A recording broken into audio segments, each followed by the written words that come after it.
Olá, Ferinha, tudo bem com vocês? Eu me chamo Ítalo Costa, sou professor de Física e na aula de hoje nós falaremos sobre um tema extremamente interessante chamado de corrente elétrica.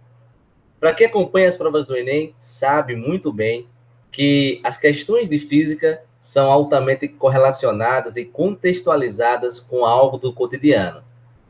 Corrente elétrica, sem sombra de dúvidas, é um dos assuntos que são muito cobrados nas provas do Enem.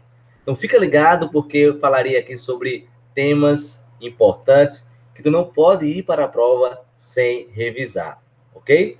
Então olha só, acompanha comigo aqui a principal ideia e linha de raciocínio acerca da corrente elétrica. Bem, tudo começou com os experimentos de um brilhante cientista chamado de Luigi Galvani. O Luigi Galvani, ele era considerado médico, físico, e desenvolveu um experimento um pouco curioso com rãs, sapos. Ele levava para o laboratório dele as rãs, os sapos dissecados, retirava toda a pele e deixava só a musculatura exposta. E aí, ele separava em membros inferiores, membros superiores, e aplicava descargas elétricas nesses membros da rã. O que acontecia? Ele percebeu que ao aplicar essas descargas elétricas, havia contrações musculares, o que levou o Luigi Galvani a diversos questionamentos. A eletricidade estava ganhando forma, então, ele fez a pergunta: será que a eletricidade é o combustível da vida? É o que pode trazer vida a quem não tem vida? Essa foi uma pergunta extremamente interessante para a época, a partir dessas observações do laboratório, e que gerou uma repercussão muito grande no mundo todo. O mundo todo queria mais explicações sobre esses fenômenos e também achou curioso o fato de que um ser inanimado, ou seja, sem vida, reage a estímulos de uma corrente elétrica. Os anos passaram e aí o Luiz Galvani ele escreve um relato, né, sobre o que ele fez no laboratório e ele diz o seguinte: levei um animal para um quarto fechado e coloquei-o sobre uma placa de ferro. Quando toquei a placa com um fio de cobre fixado na medula da rã, via suas contrações espasmódicas de antes. Tentei outros metais com resultados mais ou menos violentos. Com os não condutores, ou seja, materiais isolantes, né, pessoal? Não condutores. Com os não condutores, todavia, nada se produziu. Isto era bastante surpreendente e conduziu-me a suspeitar de que a eletricidade era inerente ao próprio animal.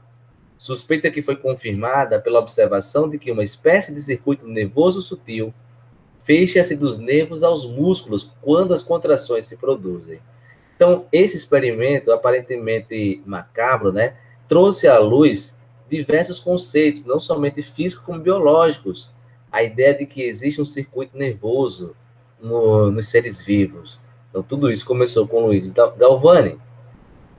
Bem, anos mais tarde, certamente, vocês já ouviram falar, uma brilhante escritora chamada Mary Shelley, ela escreve um romance que veio a se tornar um best-seller. Inclusive, foi um livro que foi regravado e feito filmes, vários filmes, ok? Que é o Frankenstein. O Frankenstein é uma ideia da Mary Shelley baseada nesse rebuliço que gerou o experimento de Galvani.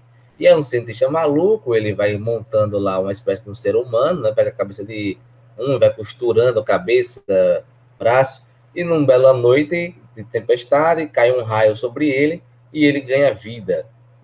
E aí surge um diálogo, uma temática muito interessante.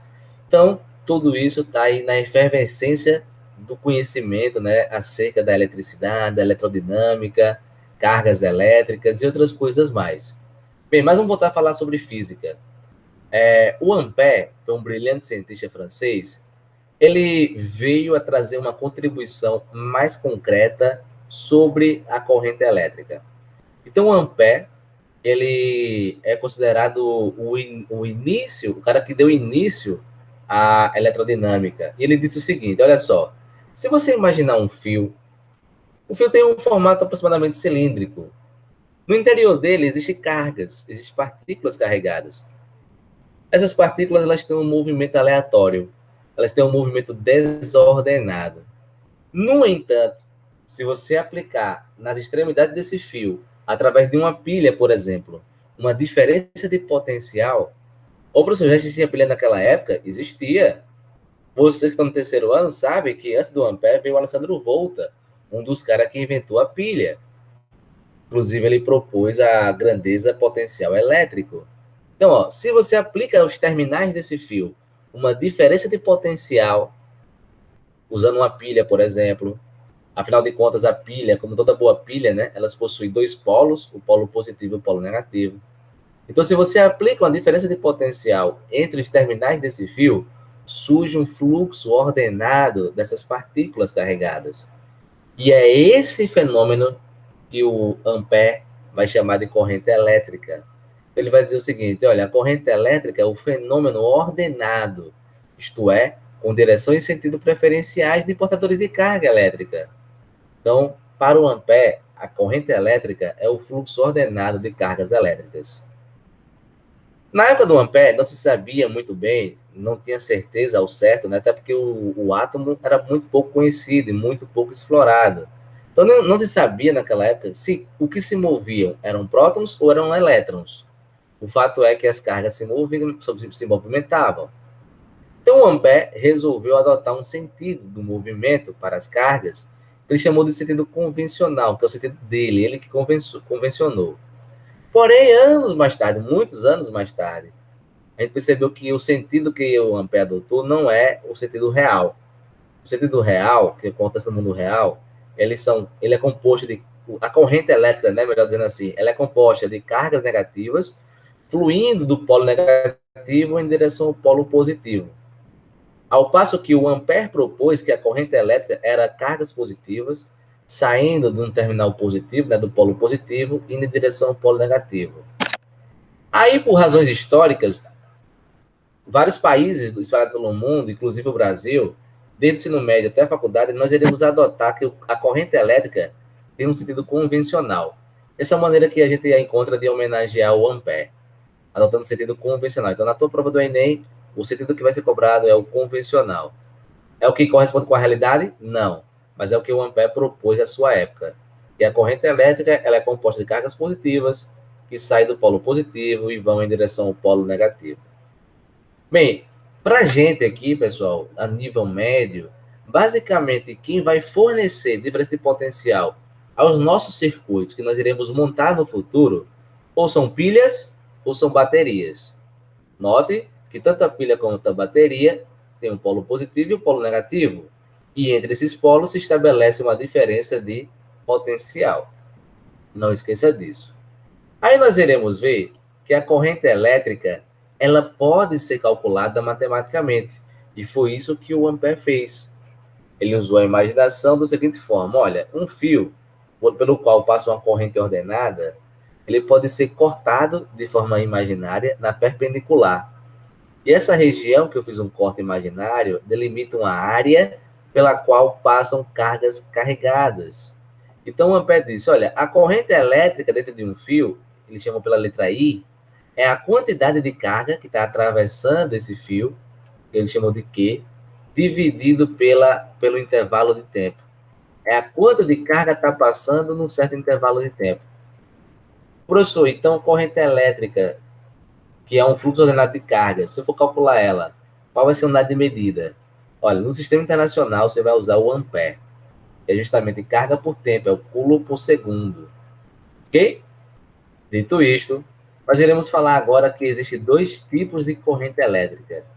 Existe a corrente elétrica contínua e existe a corrente elétrica alternada. Os nomes são altamente sugestíveis.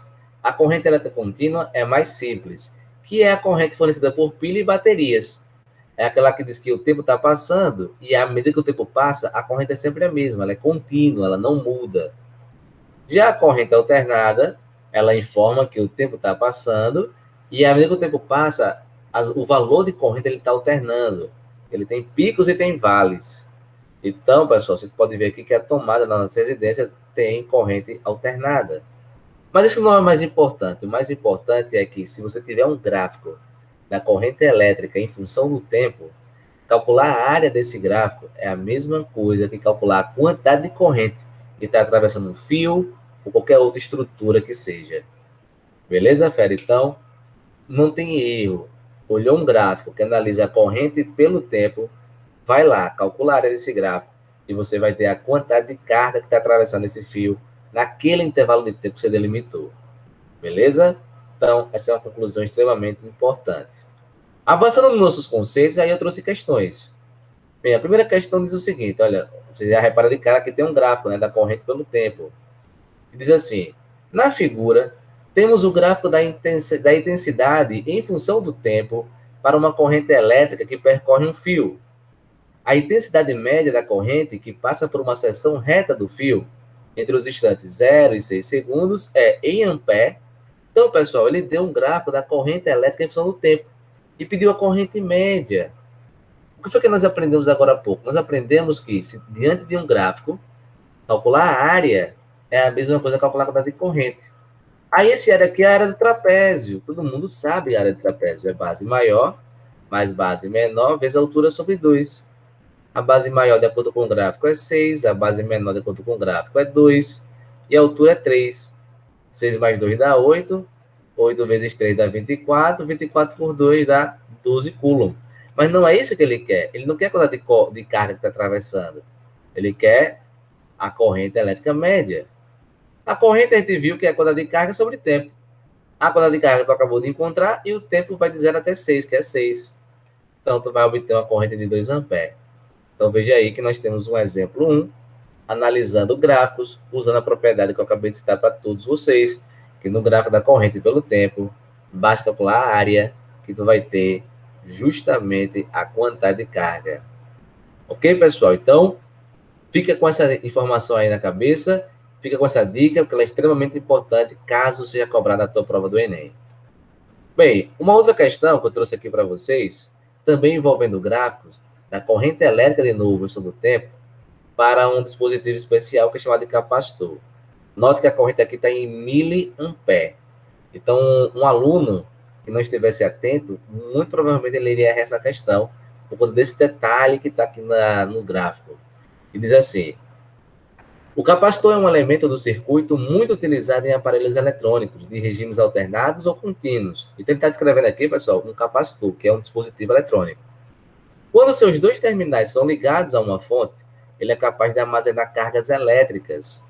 Ligando a um aparelho passivo, como um resistor, por exemplo, ele se descarrega. O gráfico representa uma aproximação linear da descarga de um capacitor. Você tem aqui, pessoal, o gráfico que está mostrando a descarga de um capacitor. Começa de uma corrente de 4, vai diminuindo até chegar em 0. Isso tudo em 7,2 segundos. Sabendo-se que a carga elétrica fundamental tem um valor de 1,6 vezes 10 elevado a menos 19, o número de portadores de carga, pessoal, pode ser elétrons ou prótons. O número de portadores de carga que fluíram durante essa descarga foi mais próximo de... Olha só, novamente, gráfico da corrente pelo tempo, calcula a área.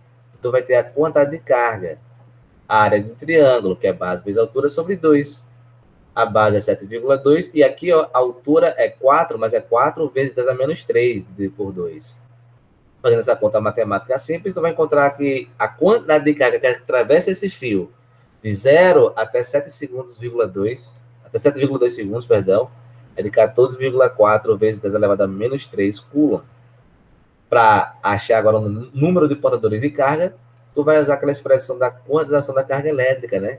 Se a quantidade de carga é igual ao número de elétrons, por exemplo, vezes a carga elementar. Substituindo os valores e isolando N, tu vai achar que o número de portadores de carga vai ser bem mais próximo da letra A, que é 10 elevado a 17. Então, tens aí o exemplo 2, respondido com sucesso.